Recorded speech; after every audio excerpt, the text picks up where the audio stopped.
State and Territory Attorneys-General have failed to reach agreement over plans to introduce new regulations for video games.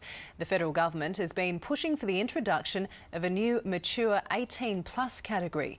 Some states remain unconvinced, but have vowed to return to Canberra for further talks next year. It's gaming Australian style, and business is booming. At this internet cafe in Sydney, customers of all ages and backgrounds are getting their daily fix. I don't know for guys, but for girls, like when we play, we just play it for fun. I'm a junkie with these sort of games. Aliens vs Predator is just one of many R-rated games available overseas. Australia's current highest rating is a mature 15+, forcing manufacturers to develop toned-down versions for the domestic market or face seeing their games banned to millions of potential customers.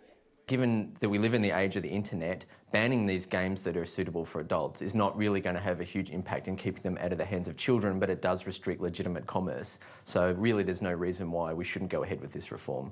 The push to introduce an R-18+ classification is one solution being backed by the gaming industry.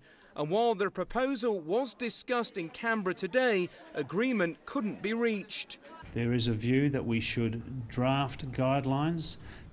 Those guidelines should have regard to the difference between film and video games. Family and Christian groups are calling for much tighter regulation.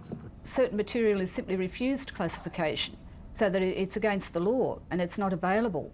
Many gamers believe the industry has already become impossible to control. I don't think it really make a difference because people can still get it from like online or stuff. Call of Duty's MA15, but there's still little kids playing it, so I guess the age restriction doesn't really matter.